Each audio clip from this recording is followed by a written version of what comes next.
fun day, everybody. Welcome back to the Couchside Judges. I'm Scott Fontana. Follow me on Twitter at Scott_Fontana. And I'm Dan Urban. Follow me at the Dan Urban. Follow the podcast at Couchside Judges.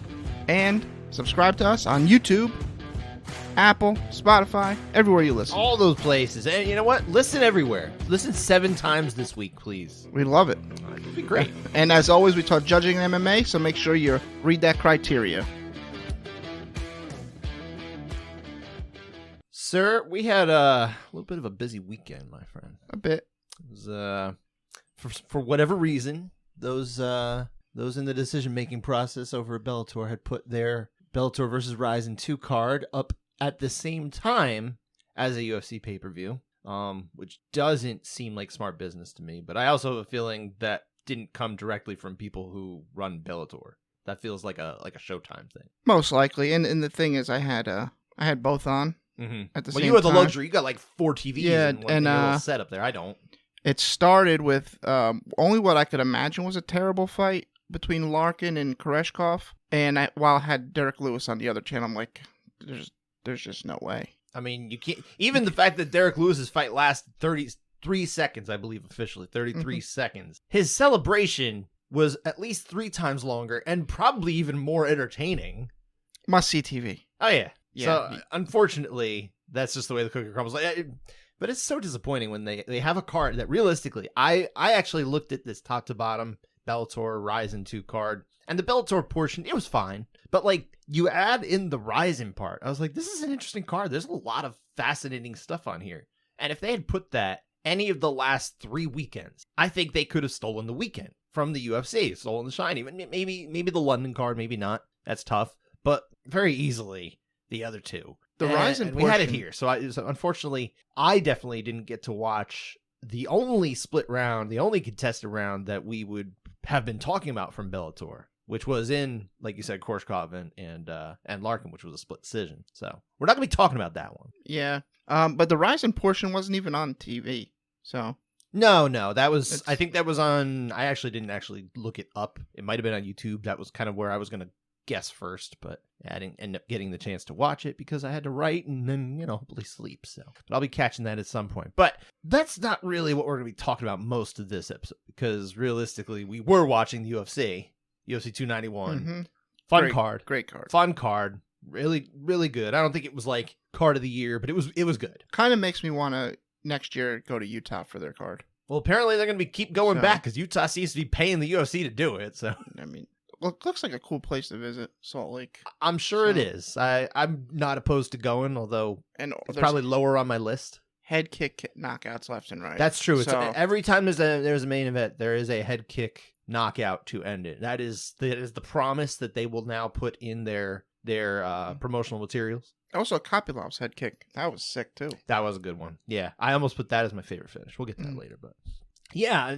Few things coming out of this one. There was no title fight. There was no the BMF belt is kind of a prize rather than a title, although technically they're all prize. It's complicated, but at any rate, there are some interesting things kind of going forward out of this, at least, which was just cool. Dustin Gaethje, of course, getting the winning the BMF belt. Now he's got that. He can do what he wants with it. Put it on a wall or put it in his gym or whatever he wants. But there's some big things waiting for him. It seems like if he wants to, he's got a choice, although he already kind of made it clear which one he's leaning toward. He could wait for the winner of Islam Makhachev against Charles Oliveira, taking place in October, or potentially step in if somebody falls out. That's an option too.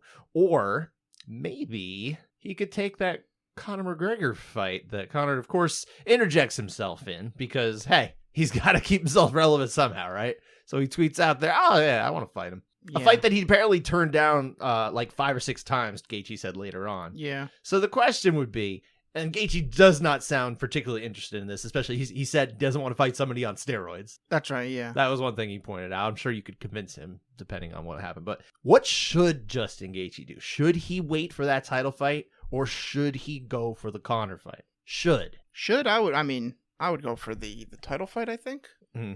Because it doesn't seem like... he said he could be interested in it, but it doesn't seem like he really cares about Conor McGregor at this point. Or the money that comes from it? The money that comes from it, I mean, is it still the same money? Probably. I'm sure it's a lot of money. Yeah.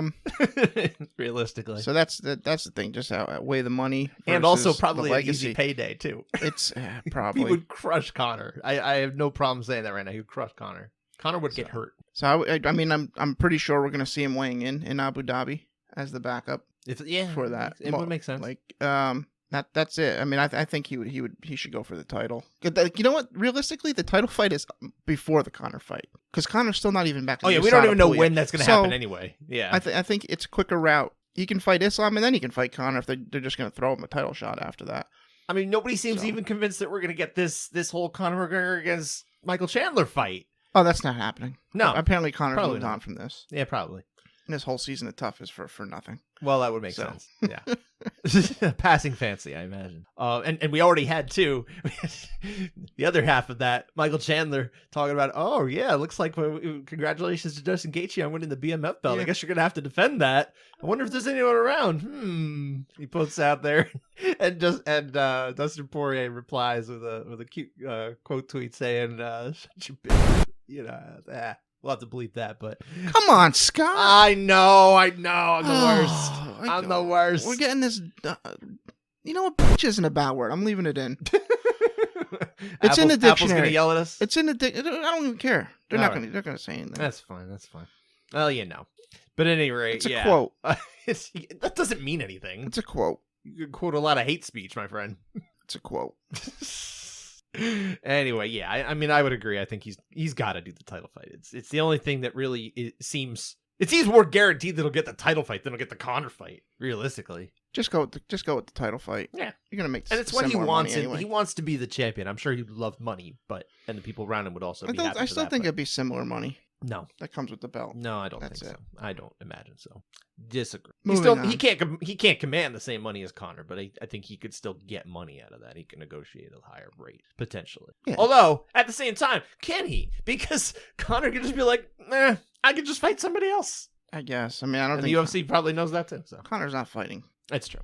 Anyway, as far as Dustin Poirier, I don't think he comes out of this looking worse or anything, but it's obviously a big setback in terms of him trying to get back to potentially winning that undisputed lightweight title that he's been chasing. Dustin Gaethje's been chasing too, but it's a step back. What does he do here? Because he's saying he doesn't really want to fight up-and-comers, so I think that rules out guys like Renato Moicano, who are like maybe the lower part of that top 15 in the UFC.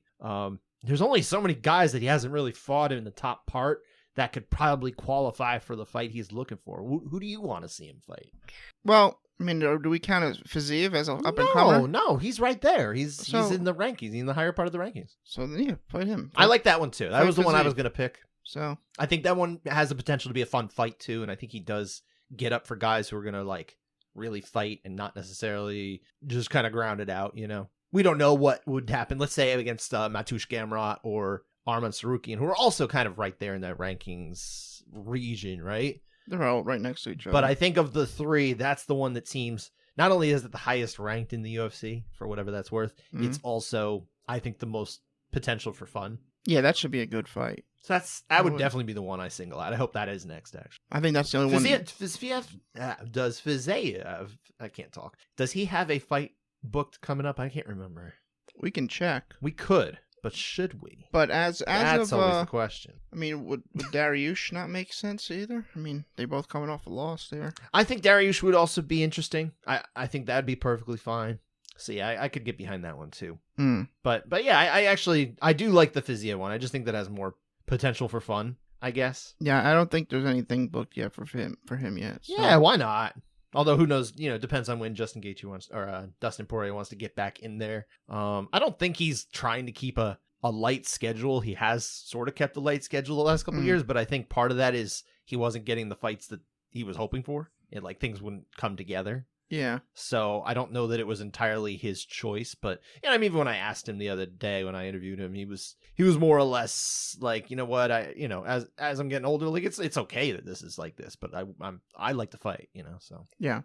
But it's nice that he, we're not going to be rid of Dustin Poirier yet. I think there was Moicano actually had put out, and he's Dustin's teammate. He had put it out there, floated the idea that, hey, the loser of this fight, I bet you they retire. And doesn't seem to be happening here. So That's at least not there's happening. that. No, I didn't think so anyway. But I even asked Dustin about that too, and he said, "Look, as long as I still like to fight, I'm gonna fight." Yeah, he's gonna. I took that to mean he wasn't ready to walk away no matter what. And No, looks like I that's the think it's case.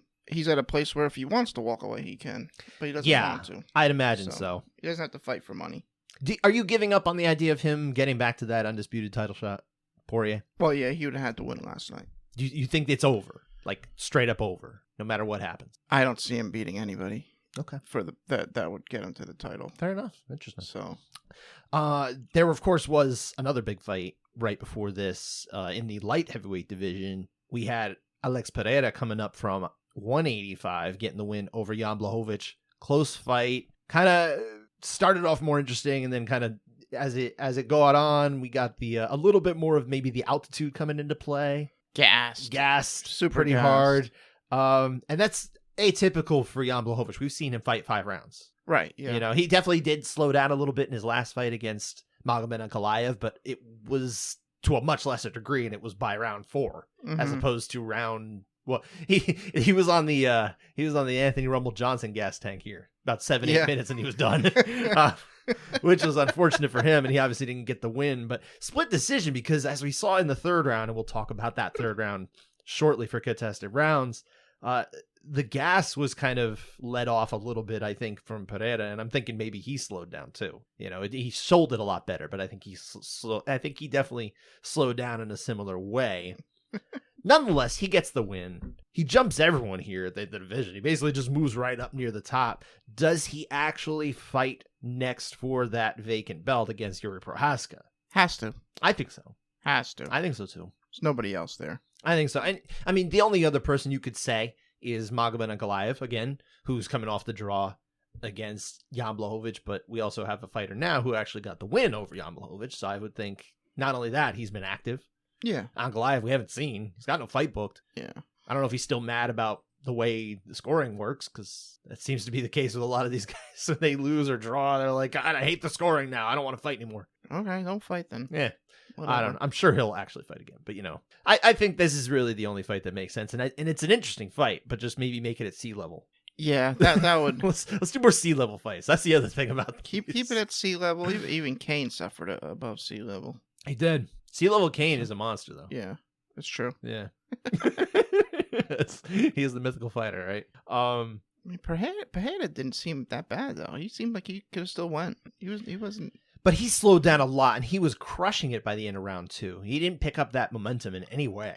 And honestly, and we'll talk about this soon, but I have some interesting thoughts on round 3 at least. I don't I think my score, but I still have some thoughts on that. So, right. But we could save that for in just a moment too, because we want to talk real quick about Derek Lewis, the man whose nether regions got a little too warm once again. I don't know why they got so heated up. He was only fought for like 33 seconds. It was before he got the knockout victory over Marcos Rogerio de Lima. Is that the quickest win of Derek Lewis' UFC career? I think it is. Probably. I mean, it was over right away. Yeah, it was. So. I mean, the flying knee, and it's just done. I can't believe it. And he's like, no, that wasn't planned at all. Yeah, I believe it. I believe it. I can also believe him maybe being a little coy. Maybe. Yeah. Maybe it was part of the plan. And he's just he's playing it up a little bit. I think he knows how to ham it. I think we know that. we like Derek Lewis. The question I would have though is it time for the most anticipated rematch? Well, that's what I would do. All time against Francis Ngannou. That's what I would do, and I would say, "Hey, Francis, let's do this." He should. I'm gonna sign a 1-fight deal with PFL. Give me that $2 million. I'm gonna beat you, and then I'm gonna go back to UFC. I don't imagine the PFL will agree to that. But I mean, that's what I would say. That's fine, but they're not gonna just give him a 1-fight deal. But I imagine if they really wanted to, they could throw enough money at Derek Lewis, who I have thought of Derek Lewis as a mercenary for a long time. I think he's made it clear that he's out there for the money. Oh, he's very much out for which is, I mean, he should be, realistically. Get your money and get out. But yeah, I think he could command a very good price that PFL would realistically have to pay. They're going to give him the $2 million that Francis said his opponents get. He's going to win, and then he's going to stay on a super high salary. Yeah, I would think he can still make good money out there too, because he's fun. I mean, he'll draw attention to their brand there. Mhm. And again, there is no way that the rematch between Derek Lewis and Francis Ngannou is worse than the first one. You get guaranteed to have a better fight. It can't possibly be worse. That this is very true. So that's why it's got to be the most anticipated, because there's no way to go down. It's perfect. Yeah, you have to do this. Because that fight was awful. I kind of want to watch that again. Oh, I don't. I do. I kind of do. Mostly just like now that we've obviously come into a better understanding of scoring and that kind of thing. So I'm just curious. I remember hating that fight, and I remember also losing focus of that fight. But I'm curious to see how we'd feel about the number of strikes landed in this fight. You could probably count them on your hand. Yeah, it's probably Lewis, realistically, but I'm just kind of curious about it. Anyway, and sometimes I don't like myself, so I'll just watch things that maybe aren't fun. The unanimity report, because we're going to get over to contested rounds now. At the UFC, only 15 rounds to score. We had a lot of, shorter fights. Not so much going on here as far as the scoring, but we had 10 out of 15 unanimous, so only 2 out of 3. A little less than the typical percentage, but I think it was perfectly fine. I think they did a solid job there. One of these fights was also an 8-9 split. So yeah. Anytime you have that, that's always different, right? Mm-hmm. Bellator side, which again, Bellator only counts in terms of the fact that they were fighting in the cage under the unified rules for those first 5 fights, and then after that they fought under the Rising rule set. So we're only going to look at the percentage wise for the Bellator one.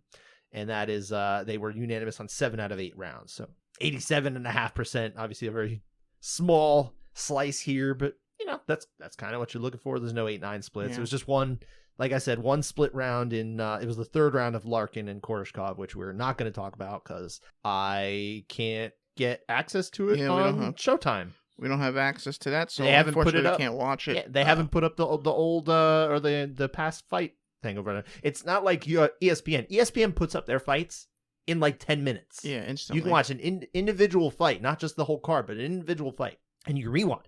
Showtime, you can't rewind. Live TV, and they usually take at least a day to put up the whole event. So, as much as we would have liked to, and we did try to look into watching that last round of Bellator, which took place at the same time as UFC, we just couldn't. Sorry, it is what it is. But on that card, you had Mike Bell, Sal D'Amato. What else was out there in Japan? Brian Miner. Brian Miner was there. Kerry Hatley judged too.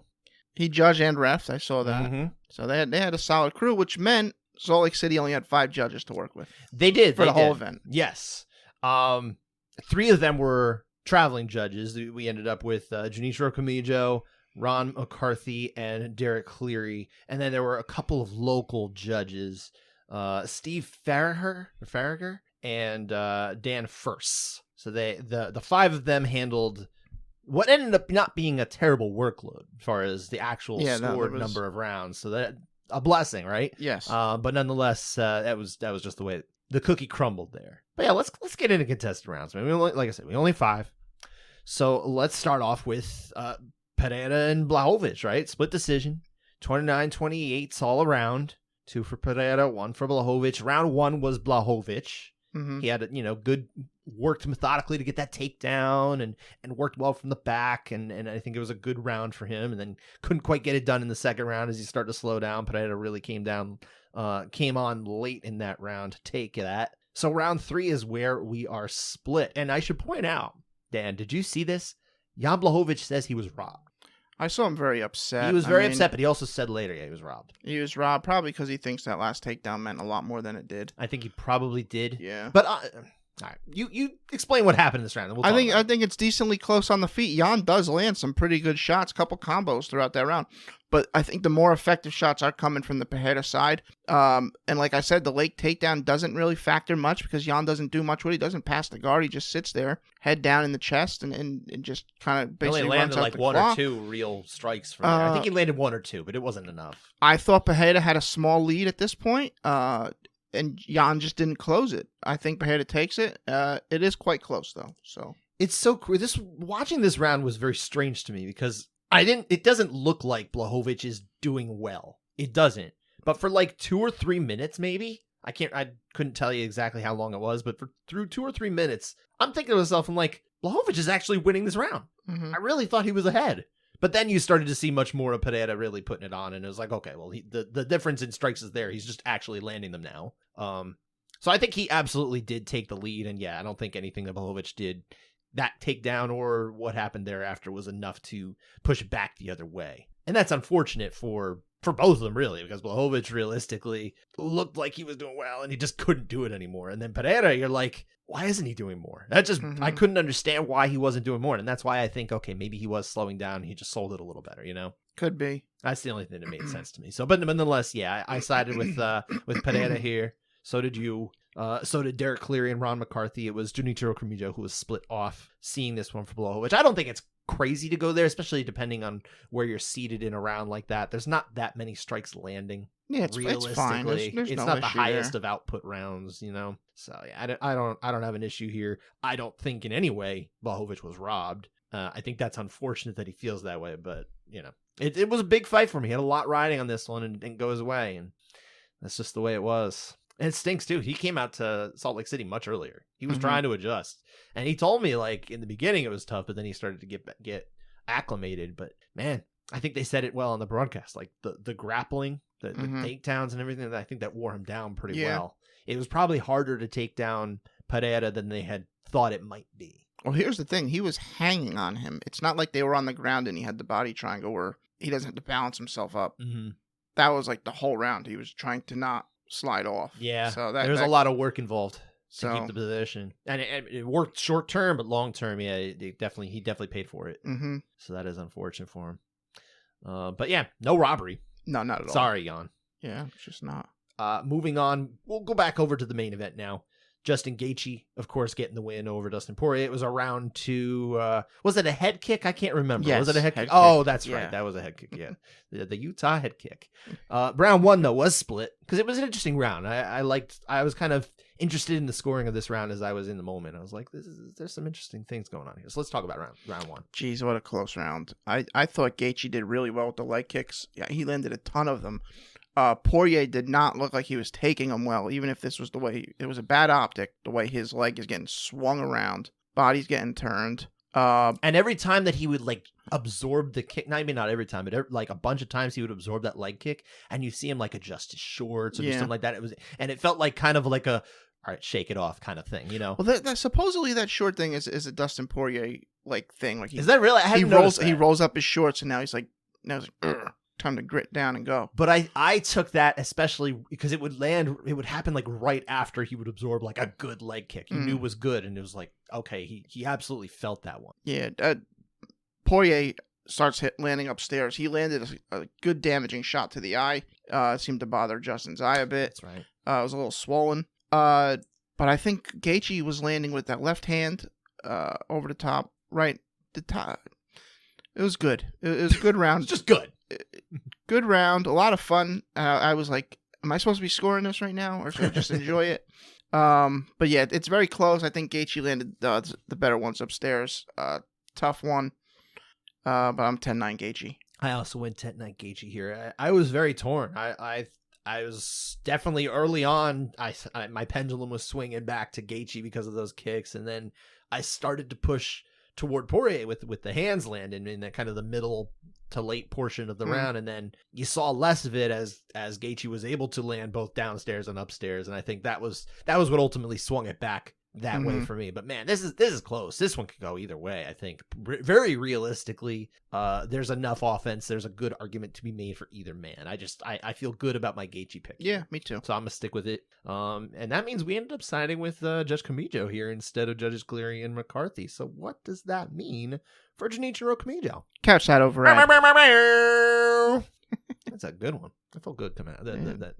We're recording earlier in the day than we usually do, like you said, and I feel like I've got the energy for it. That's good.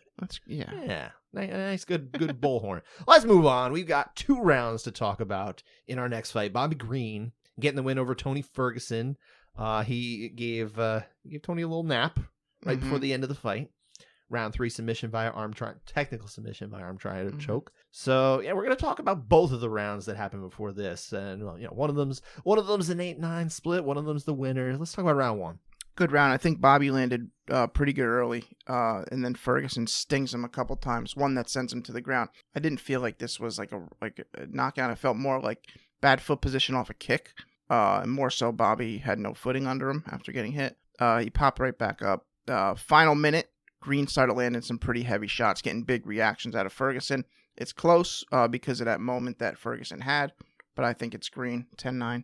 I do too. I think I saw some people discussing this on social, and the thinking seemed to be that it's like, well, there's a knockdown, so you got to do that. And I'm not saying you can't give it to Ferguson here. I think Ron McCarthy was the one who gave it to Ferguson. I think it's a perfectly defensible score, right? Mm-hmm. But I think the idea that, well, there's that knockdown, you got to do it. There's just no way. That almost feels like somebody took the test. That one that was put out by MMA Fighting earlier in the week from Steve Morocco had worked with it. It felt like they took the test and they said, well, now I have an absolute idea of what's supposed to be happening in these scenarios. And even when I took that test, I don't want to go deep into that one, but I like the idea of it, I'll say. But parts of the execution I wasn't a huge fan of. But it felt like there was a lot of absolutism with certain elements of that test. There was. That was my biggest issue with it. There was no gray area.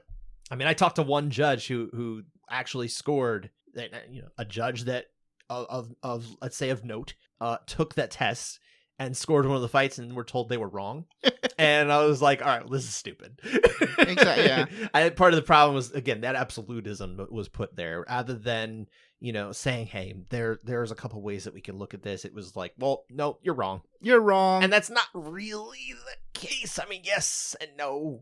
Sometimes there is some absolutism, but not in that one. Anyway, to get back to here, yeah, I don't think that you just say, well, the knockdown, so that's it. That's not the way it works. If you just say, well, we're scoring the high point of the round, then you don't have to do anything. That if that's what scoring is, that's fine, but that's not what's written down in the criteria. Yeah, just get the high point and you auto win. Yeah, I mean, that technically speaking, that would probably make it easier on everybody to score if they just did that. But then they'll just be arguing high points. Yeah, pretty much. That's not how things work. So again, I think it's perfectly defensible to give it to Ferguson here because it is a higher moment in the round, and it's not like it's the only thing he does. But yeah, I think Green's landing more solidly and consistently throughout. Like if you were to say, okay, Ferguson had the high point, I'll bet you the next 5 or 6 are Green. Oh yeah, you know what I mean. If let's say we're to rank the highest points of that round, so I feel good about my Green score here. Also, I want to point out how dumb the stats are. John Anik reports like a minute into the fight. According to our stats, neither fighter has been credited with a significant strike. Mm-hmm. And it's like, I mean, I watched like 10 strikes get landed already. It's just what are we doing here? Yeah, there's some I think there's some issues with the UFC's stat tracking that need reform on the whole. Yeah, just throw it out. Well, that could be too. But yeah, so like I said, I had it for Green. You had it for Green, right? Yeah. So we agreed with judges Farrer and Cleary. But again, Ron McCarthy going off on his own, being the rogue. Not really a rogue. He just was on his own. That's okay. Round 2. This was the one where we're talking about degree. Yeah. I mean, Green was dribbling Ferguson's head off the ground. From inside Ferguson's guard, heavy hammer fists, and on the feet, I thought he outstruck Ferguson pretty good. Tony was kind of frantic the whole time, looking for a triangle. I don't know. He was just, I don't know what he was doing. He was just going crazy. If someone went 8, I'd say, I could see a case for it, but I like the 9 better. I don't think there was any dominance, but I think the damage is there. I just don't think the damage is good enough on its own. But like I said, he was dribbling Ferguson's head off the ground. So, I mean, I see the case for it, but I went 9. Yeah, there were moments where I was like, oh, is this an 8? But also it was just kind of moments, and it felt fleeting enough to me that based on what we typically look at as an 8, this wouldn't have been an 8. That's just the way I saw it. I'm good with this is like an 8.5 easy, you know, or a CSJ 8, one where we're not seeing a very competitive Tony Ferguson, but also one that's maybe not getting beaten pillar to post. Yeah. and so, that middle ground there, I feel like, again, I still feel like we need another tool. And there needs to be something. You want to call it 8.5, fine. You want to do like I say, where we just kind of adjust the numbers we have, fine, whatever. I want 3 tools instead of 2 to measure around. That's when it comes down to it. Call it what you want, A, B, and C. I don't care. But anyway, this is a B, A, B, and C. This is the B. But I also lean more to the to the 9 here in this case. So that means we sided with let's say the traveling judges in Cleary and McCarthy. It was the local judge Farragher who had the 8 here. But yeah, I don't hate it, but I'm sure they probably talked about it and kind of discussed, hey, is this the type of thing that we're looking for, that kind of thing. Who knows? You never know. But it's nice when you get some traveling judges that can work with, especially local judges here who got a lot of assignments. Yeah, there was enough to go around. Yeah, there wasn't really no choice, exactly. So I think it ended up working pretty well. Mm-hmm. One more round here. Roman Kopylov. Took a while for us to get to any contested rounds here because there's a lot of early finishes. Roman Kopylov got the second round knockout victory via, like you said, head kick. Head kick Utah, right? It should change the name of the town. Salt Lake City is just now. I think they were calling it Head Kick City. Head Kick City? Yeah. Okay. HKC. I like that. Yeah, Kopylov got the win over Claudio Ribeiro. But round one was a little interesting, especially because of what happened later in the round. But why don't you explain what happened? Yeah, I thought Kopylov was kind of cruising until the final 40 seconds. You know, when Ribeiro turns it on, lands heavy shots, has Kopylov hurt. I do think he steals the round because of that. But Kopylov was doing quite well prior to this. He stung Ribeiro with a couple of them. He had the more, I think Ribeiro had the more impactful, closer to finishing the fight shots. It's a close round. Going with Ribeiro 10-9. Man, I was really close to actually sticking with Kopylov here too, because yeah, when Ribeiro comes on, first off in my head I'm like, why are we talking this round? Exactly. There's like a minute left in this round. I'm like, what is going on here? What happened here? What did this local judge see? You know, because I actually, this was the one round that I had to catch up on later. And man, I definitely flipped. I flipped like you did. I went to Ribeiro. I think he does enough to push the needle way back over very quickly. But man, there's some merit to Kopylov here. I really do. Do you agree? Oh yeah, for sure. Yeah, I think just because we have so much happening, but again, the high point here is obviously with Ribeiro, and we did side that way. But I think the high point was to such a high degree that you kind of almost couldn't ignore it, at least in my assessment. Yeah, I thought Kopylov was hurt. But yeah. So, but again, he doesn't do much more the rest of the round, so it's always a tough situation here. So, yeah, I think I like rounds like this. They're interesting. Well, that's what the thing with Green. I don't think Green was hurt when he just went down. Yeah, exactly. He popped right back up. That's the thing that people gotta remember is it's not just what happened. Did he get knocked down? It's what effect did that have toward getting him toward the end of the fight? Like, is Green diminished now because of it, or did it just knock him down? Yeah, he's not diminished. The diminishment, I think, is what we're really looking for, if I understand judging theory right. You know, and I think there is more of that going on from Ribeiro to Kopylov. Right. You know, so yeah, I'm with you. We saw it for Ribeiro, just like Junichiro Kamijo and Steve Farragher. It was Dan First, local judge, who saw it for Kopylov. So even the local judges were split on this one. But yeah, that's perfectly fine. I think we had some good judging going on in Utah. Not as much of it necessary, but nonetheless, I think they did a fine job, and I think everything worked out for the best. As I understand, there was another judge who was supposed to make it out there and was unable to make it. Difficulty. So it was. I think everything worked out for the best. Yeah, they had a good card. Yeah. And like I said, we were going to talk about Bellator. I have it on a little outline here. We are not going to talk about it. I can also say, I can just point out that in round two is a split here. It was Koreshkov got 2 out of 3 judges, Sal D'Amato and Mike Bell, to see it his way. Lorenz Larkin got the score in round 2 and the fight from Brian Miners. So if you happen to have the time and the ability, if they finally posted by then, and you want to go back and watch that one, there you go. There's the info. And that is it, though. We're done for contested rounds for this week. UFC, like I said, there was a lot of finishes, 9 in total, 4 of them KO or TKO, 5 submissions. Finally back to, for a while we were getting way more subs, and then it's kind of normalized back to a lot of TKOs. But this time we do have more subs than strike-based finishes, I guess. 3 of them ended in the first round. Bellator side, 2 of the 5 fights finished early. One of them was a no contest, unfortunately. The Oraguchi versus Shinryu. Fight got 35 seconds before it was an eye poke, and then it was ended. That stunk. But there was 1 TKO and 1 submission, and one of these fights ended in the first round. Ryzen, I was going to point out too, but I haven't even watched it, so I'm going to leave it out of there entirely. Of the Bellator and the UFC finishes we have, 11 in total, what was your favorite? Hot Balls Lewis. Flying knee, send him into free agency, bring on Ed Ngannou, payday. Okay. Yeah. Hard to hate that one. Yeah. Where you at? I picked Bobby Green, who, like I said, was able to calm Tony Ferguson, who was flailing all over the place. And you never seen, I can't remember anyone trying to defend an arm triangle like that before, where they're flopping around like a dead fish or a dying fish, let's say, on the sidewalk. And all of a sudden, they just stopped moving. So you knew when he was out. Yeah. But the fact that happened with 6 seconds to go is absolutely wild. Like, I don't think Tony would have waited it out, even if he knew, like, if he did or did not know how much time was left in the round. I think he would have done this with if the round had started 6 seconds ago, as opposed to there's 6 seconds left. But it was wild. He almost made it to the bell, and he just quite didn't. he just didn't. It wouldn't have. I mean, probably you start thinking about a 10-8 at that point anyway. I would think so, especially if we're already on the table with the 8 in the round before. I think this one's much better. If he somehow gets to the end, I feel like that visual alone makes you say, well, it's got to be an 8. It almost points the number that way. I would think. Yeah, that was wild. I'm looking something up real quick. What are you looking up? What do I have to kill time by talking? Just want to say, did Tony tap to Nate? What? Or did he go to sleep? I don't remember. I think it was a tap. So I'm going to put Nate the one to tap Tony. Okay. Admit that he was finished. Not just go to sleep with it. I don't remember. All right. So I'm going to go with that. All right. Fair enough. Enjoy that. Yep. But that's it for the past weekend. We got to look ahead to the next weekend.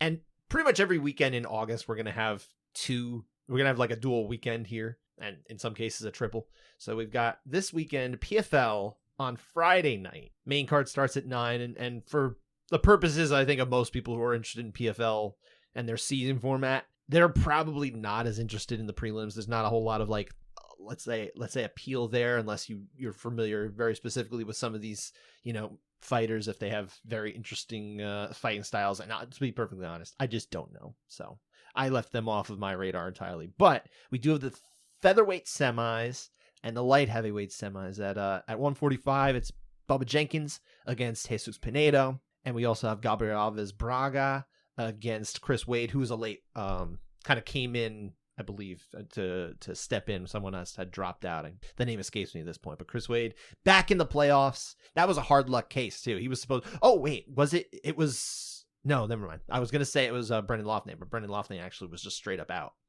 Yeah, that was a wild thing. But yeah, Chris Wade's back in. We might even see another Chris Wade against Bubba Jenkins matchup if they both win out of here. So that's kind of interesting there.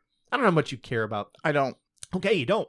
That's okay. I don't. I mean, Impa Kasaganai, that's kind of interesting just because he came from the UFC, see if he can win the PFL tourney. And he's going against Martin Hamlet, who was the finalist last year at light heavyweight. Then they also have Josh Silveira against Ty Flores. So that's your bracket here for the light heavyweight semis at 205 in PFL. It's in Texas, in San Antonio.